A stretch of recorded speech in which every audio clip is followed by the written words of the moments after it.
Hello and welcome back to Surreal Thoughtz Podcast. In today's episode, we'll be talking about how to love yourself. As you can see in this day and age, we have grown up with social media.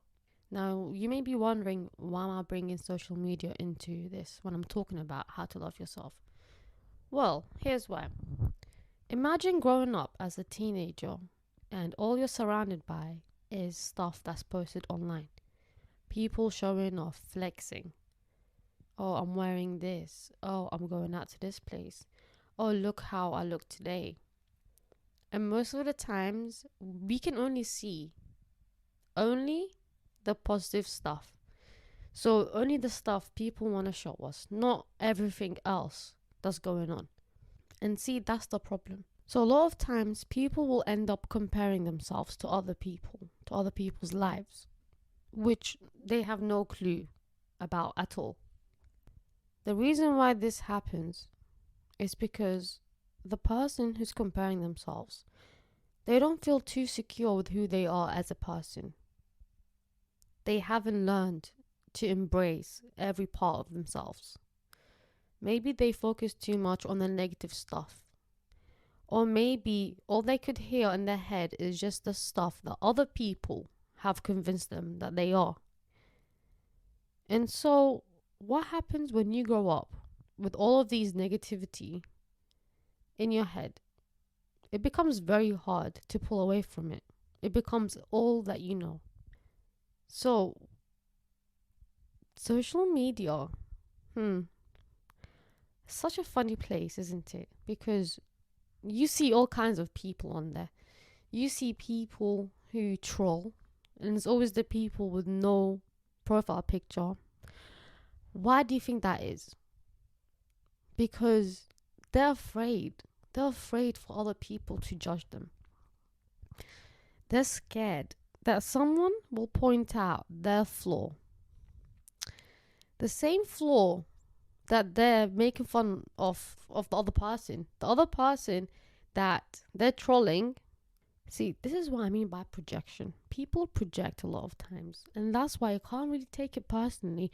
If anything, I feel more sorry for you because you hate yourself and you're hating on me just because I'm learning to love myself. Now, how am I learning to love myself?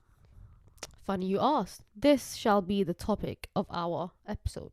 Today, I'm going to teach you how to start loving yourself. What are the ways you could implement self-love activities into your life, and especially into your daily life, because it needs to become a daily practice, and that's how we turn it into a habit. So one of the ways you can start doing that is by taking yourself out on dates. I've done that recently. I went out. Well, this is how it started. Let me tell you how it went.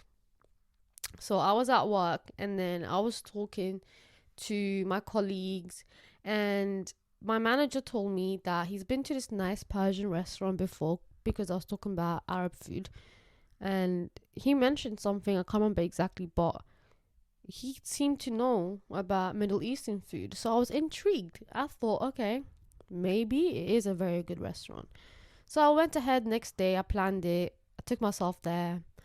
It was so nice, especially because of the weather these days. So I got there, I had my meal. It was okay, it was nice. It wasn't the best because I have tried the best. So my standards for the food is quite high. But it's okay, I'm blessed. It was a nice, enjoyable date. After that, I went outside and I was walking down the road and I saw this shop that sells plants, flowers, everything.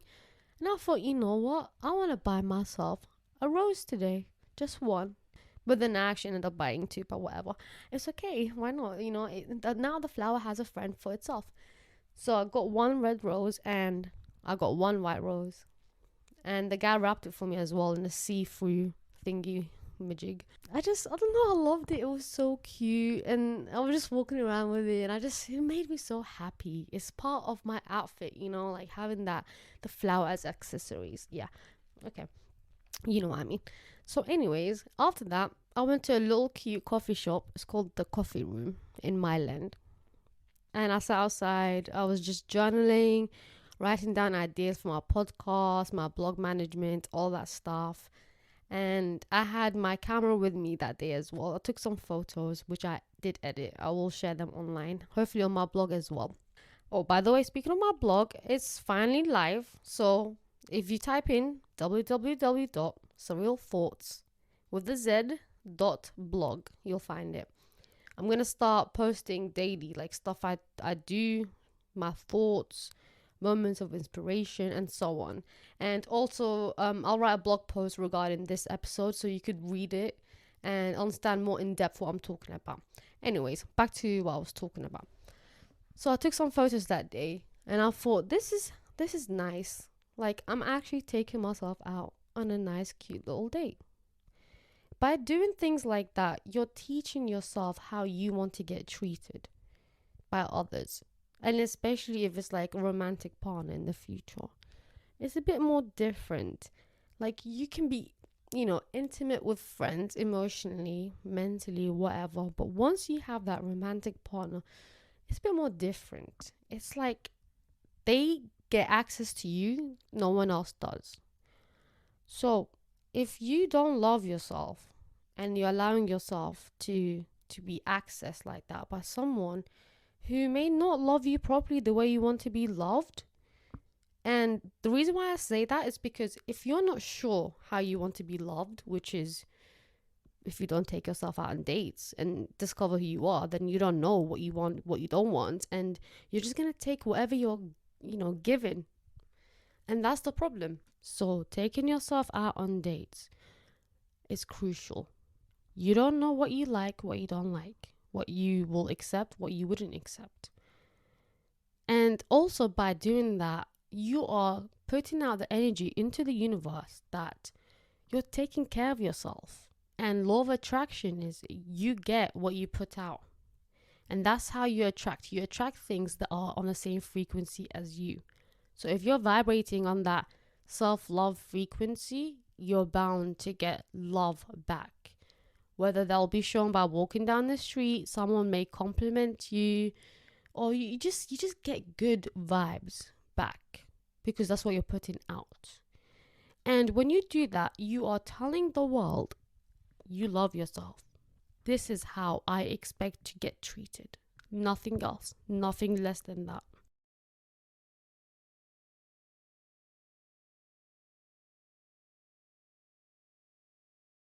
Look, it's not easy. I understand. Trust me.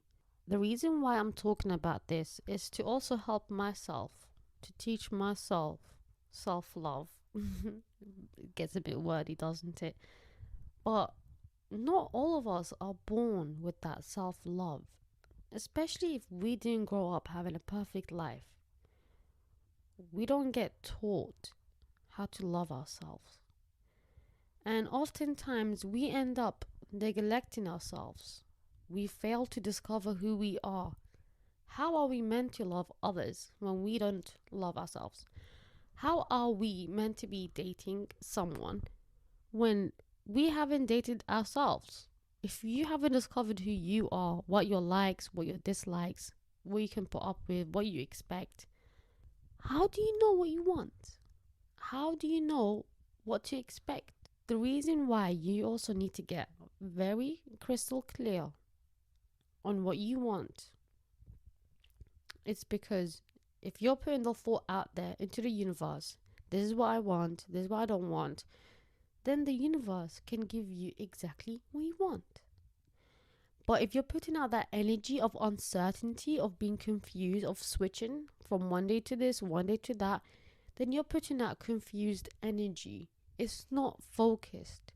And in order to get something you want, to achieve your goals, all of that, you first need to make sure that your energy is focused and your attention is focused. It's disciplined.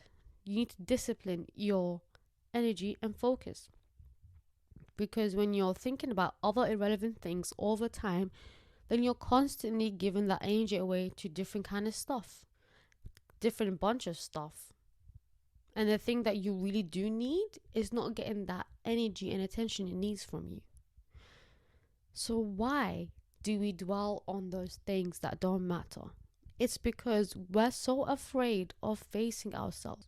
We're scared to look into the mirror and to see that little person that's inside of us that's ashamed. Is it shame that you feel about yourself? Have you not been taught to embrace every side of you? Same way you would have a child. Imagine you had a kid, and obviously the kid would have some flaws. Can you imagine yourself shouting at the kid, talking down on the kid, telling the kid, you're this, you're that, you're unlovable because of this? Imagine talking to your child like that. You can't believe it, right? So imagine like if you accidentally dropped a plate and it broke. The way you may speak to yourself in that moment, you may say stuff like, oh, I'm so stupid. Oh, I'm so clumsy. Oh, I'm such an idiot. Why would you say that? It's just a plate. Like, let's think about it very deeply for a second. It's just a plate, which you can buy another one. Cool. But the way you speak to yourself, your body, your mind, your soul, it doesn't forget that. You could buy another plate.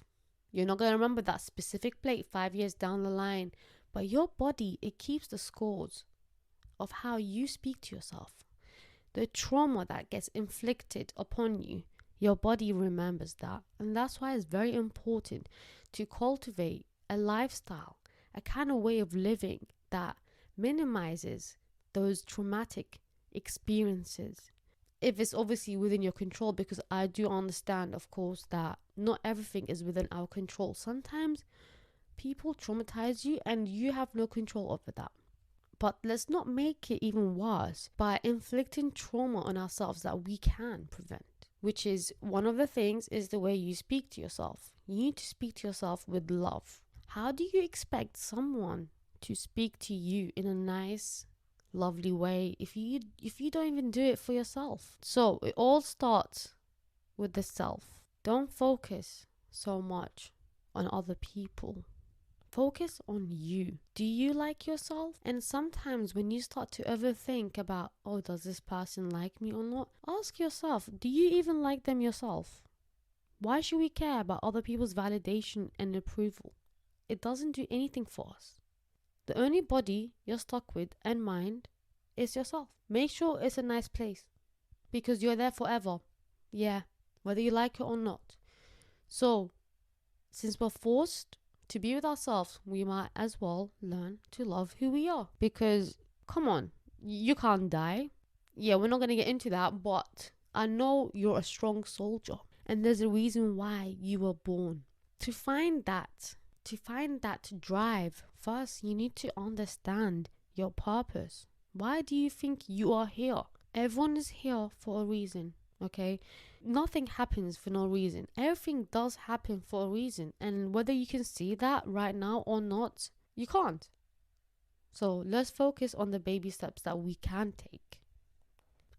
So what baby steps you can take today? Well, I'll tell you. You can do things such as journaling. If you journal daily, even if you can't do it every day, if you do it once a week, it will help you to detox your mind, especially if you've been brainwashed to think negative things about yourself. You need to journal so then you can figure out where this thought stems from, who has incepted this thought in your mind and why. When you break down all these things down, you could see what the problem is, the root of the issue, and how you could change that.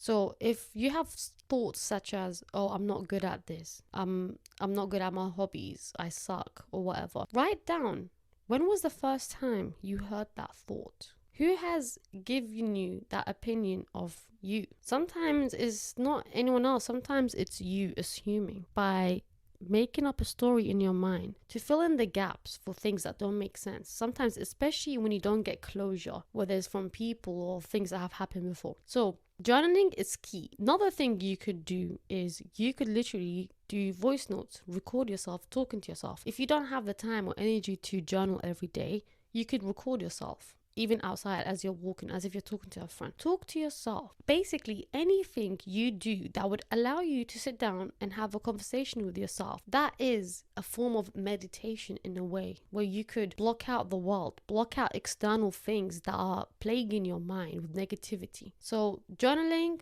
doing voice notes, those so far is two things.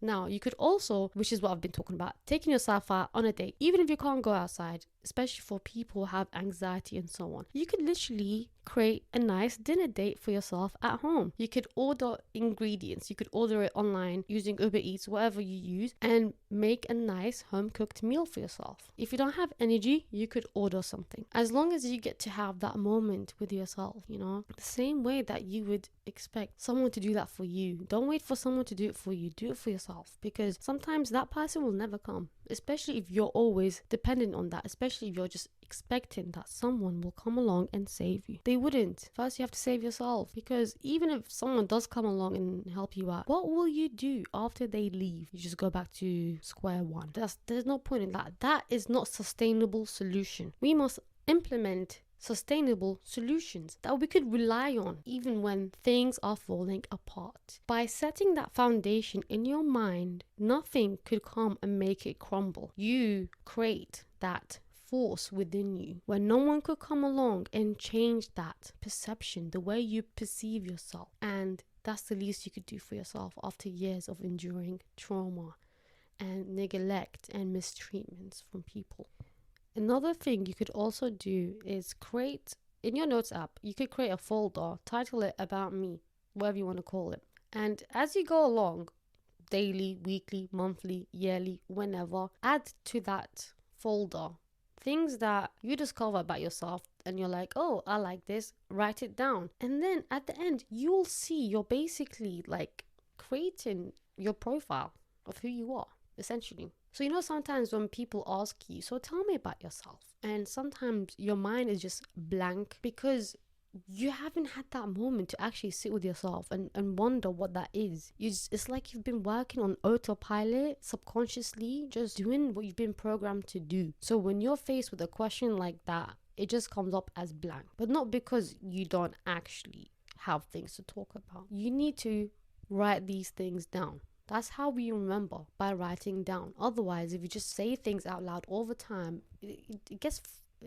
like you forget about it, right? So writing it down really helps to drill it into your mind, drill the information in your mind. And then once it becomes an automatic response where you could easily answer what you like, what you don't like, that is putting out the energy into the universe that you're sure of what you're saying, you're certain of who you are. If you don't have a secure image of who you are, and it always gets influenced by other things, then you're lost, you're disconnected. How do you expect the world to connect with you if you can't even connect with yourself?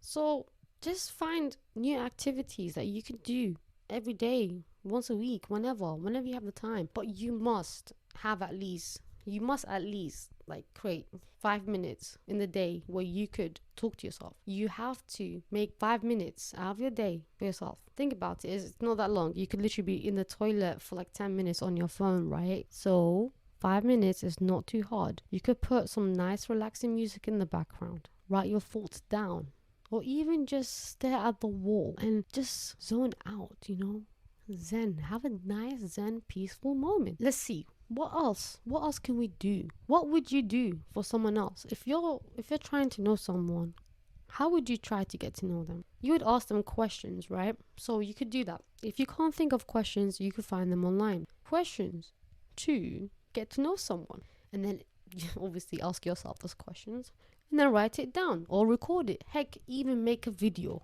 talking to yourself. See it as a form of journalism. You are documenting your life. And it's very interesting because then once you have all these things documented, it would help you a lot down the line. Moments where you're feeling lost or heartbroken, you could look back on those videos, on those voice notes, on those journal notes, and you could find words of encouragement from them, from your past self, the self who is really you. So in the moment when you're heartbroken, you're in pain, you're sad, you can't really listen to yourself in that moment because your emotions are all over the place. There's this quote, I can't remember whether it was from a movie or actual quote, but it basically says your mind is like water, and when it's not clear, when there's ripples and stuff in the water, you can't think clearly. So you have to be zen. You have to be at peace. It's in those moments of peacefulness that we could truly access our true self. The real you, not the one that's trying to sabotage you because in the moment where you feel very shit. So we've got that so far.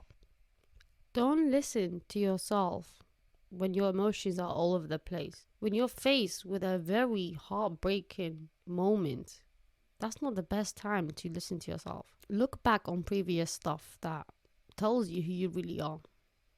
That's the person who you should really listen to, not the demon that's swimming to the surface when you're feeling freaking sad, and it will come and try and drown you as well. So, no, do not listen to that.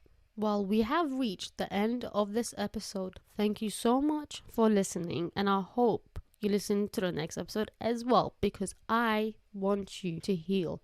We all need to heal. This world needs healing. If we could all be happy with ourselves and love who we are, then we're able to give that love to other people. Well, it's been your host, Nas. Thank you so much for listening to me. You could read more about this episode on my blog, surrealthoughtz.blog. That's thoughts with a Z. You could also check out my content on TikTok, surreal_thoughts. That way you could leave me a comment about what you would love to hear next, and I could give you the information you need. Share with me your trauma, your pain, anything, and we could talk about it. We could start a conversation together. Take care. See you next time. Well, you will listen to me next time. You won't see me, I won't see you.